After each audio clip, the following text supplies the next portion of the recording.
We were sitting in the service, and I leaned up toward him, and I said, I've just been touched to give $1 million. They put every black man in the movies in a dress at some point in their career. I'll be connecting them down like, wow, all these brothers gotta wear a dress. People are very polarized in all kind of ways. People are afraid to speak out. Would a religious man like himself be at a party which ain't nothing but sin that's going on, bro? Realize with the club is what makes them so mad is when you don't want to be a part of their club. Music. So we were sitting in the service and I leaned up toward him and I said, I've just been touched to give $1 million. They put every black man in the movies in the dress at some point in their career. I'd be connecting like why all these brothers got well-dressed. People are very polarized in all kind of ways. People are afraid to speak out. It seems like Tyler Perry, the man behind media and those inspirational movies, really just got put on blast by Dave Chapelle and Ice Cube. So what has happened in Hollywood? Nobody knows. The worst thing to call somebody is crazy is dismissive. Allegedly they are claiming that from humiliating actors on set to allegedly cozying up with powerful industry players. Harry's got some skeletons rattling around. I would have been swallowed up. Have you ever been swallowed up? Have you gone through a time of swallowing where everything was overwhelming? But are these just rumors? Or is there more behind the curtain? Let's dive into the drama and see what really might be going on with Hollywood's good guy Tyler Perry. After years of hearing Tyler Perry praised for his rags to riches story, Chapelle and Ice Cube are throwing a curveball, pulling back the curtain on what they claim is the real story. These aren't just whispers in the Hollywood grapevine. Both men are pointing fingers at Perry, suggesting he's been playing a double game. Why would a religious man like himself be at a party which ain't nothing but sing is going on, bro? Whether it's drinking, maybe fting, maybe Ice Cube, known for being unfiltered, claims that Perry has been known to humiliate actors who work under him, using his power to remind them who's boss. It's like he wants to break people down. Cube reportedly told friends just to build them up on his terms, and Chapelle, he's not holding back either. In a recent interview he hinted that Perry's productions aren't as innocent as they look, implying that Perry could be in league with industry elites, are anything but virtuous.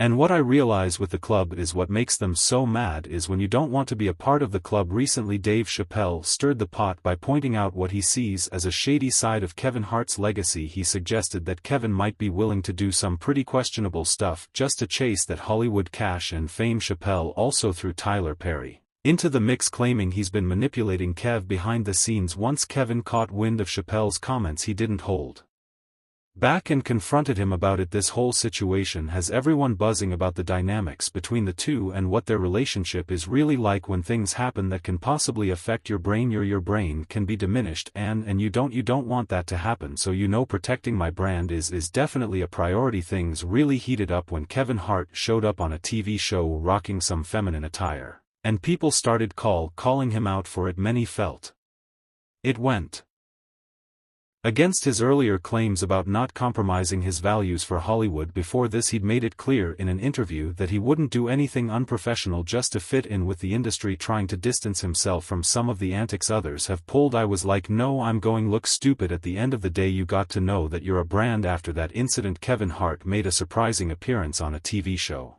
acting like he didn't care about protecting his brand or his dignity. This really rubbed Dave Chapelle the wrong way because he's all about dignity and has always pushed for fair treatment of black people in the entertainment industry. Chapelle's been vocal about how Hollywood elites often mistreat them, so seeing Kevin seemingly go against that really struck a nerve with him.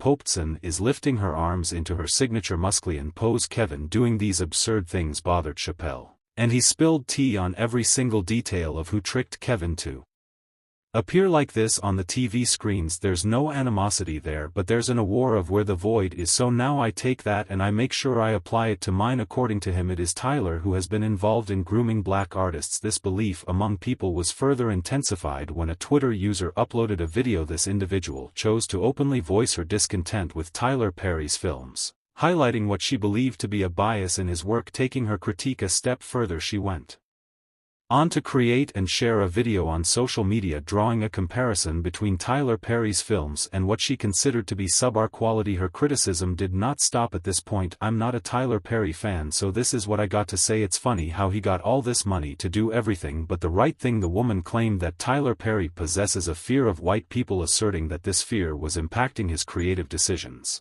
and choices. Her statements resonated with others, prompting them to express their opinions on Tyler Perry and his body of work, and they said they loved the script but they wasn't sure how the film was going to turn out, so he passed. For years Perry has been admired as the ultimate success story, someone who climbed up from the bottom to build his own empire, but according to Chapelle, it's what's hidden in the climb that should raise questions. People like Tyler don't get where they are without playing by someone else's rules, Chapelle hinted, and when I'm hearing all this noise, man, it was crazy because there were no black people on television before diversity became a thing. Tyler Perry was the only one out there for a long time. After hitting it big at the box office, Tyler Perry made the leap into television with the popular sitcom House of Pain, but things got a little messy during talks for a syndication deal and a spin-off called Meet the Browns. According to Deadline, Perry fired 4 writers who were asking for union contracts, which caused some major tension in the industry. Writer Terry Jackson spoke out, saying, "We were good enough to create over 100 episodes, but now when it comes to reaping the benefits of the show being syndicated and having other spin-offs from it, he decides to let us go unless we accept a horrible offer." In response to the backlash, Perry took matters into his own hands, announcing that he would write everything himself from then on. But his issues with unions didn't stop there. Back in 2015, actor unions like SAGA and Actors Equity banned their members from taking part in his stage play Media on the Run because his production company wouldn't sign union contracts. While it seems Perry is all about maximizing profits, not everyone in the industry is on board with how he's going about it. "There's a camera on you, baby, a camera on me right now, back behind you. Oh hello, praise the Lord. We like to tell everybody in Dallas that we are on our way. Thank you." Following the success of House of Pain and Meet the Browns, African-American journalist and cultural critic Chapelle lce penned an open letter to Tyler Perry published by NPR. In her letter, lce conveyed her discomfort with Perry's utilization of stereotypes in his work. She expressed, "Through her the country has laughed at one of the most important members of the black community, Mother Dear, the beloved matriarch. I just can't quite get with seeing Mother Dear played by a 6 feet 3 inches man with prosthetic breast flopping in the wind. Our mothers and grandmothers deserve much more than that. Heck, our fathers and grandfathers deserve more. Mr. Perry, you have told the Hollywood old guard to kiss your backside, and I appreciate that, brother, but many black folks have expressed some of the very same attitudes about your work that white critics have." Notably, acclaimed film director Spike Lee is among the prominent figures who criticize Tyler Perry for employing stereotypical characters in his work. Lee is known for openly addressing this concern with Perry, but I still think there a lot of stuff that's on today is coonery buffoonery, and I know it's making a lot of money. Spike Lee continued to argue that the success of stereotypical movies was allowing individuals like Tyler Perry to break records. From Lee's point of view, the industry could really raise its standards by avoiding biased and nonsensical films that showcase one-dimensional characters. He believes that the focus should shift toward more nuanced and authentic representations that do justice to the complexity of black experiences. Breaking records, but we could do better. Tyler Perry's choices in casting and character portrayal have sparked a lot of conversation among viewers, leading to debates about his business strategy. Some critics point out that he tends to pass dark-skinned actors in villainous roles while often portraying white-skinned characters as heroes in his movies and shows. This perception has ignited discussions within his audience about how characters are represented and portrayed in his work, raising important questions about diversity and the messaging behind these choices. Pitiful black woman being abused by a no-good dark-skinned man and then saved and rescued by the perfect light-skinned man during an event. Chris Rock called attention to a recurring theme in Tyler Perry's movies, noting the limited portrayal of kind and respectful dark-skinned boyfriends. He backed up his point by referencing Tupac Shakur,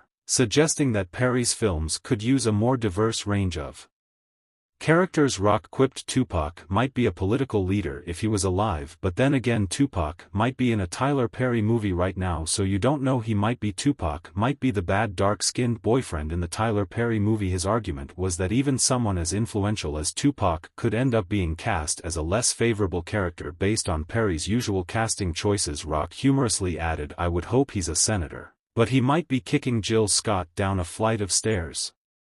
In Tyler Perry MOV.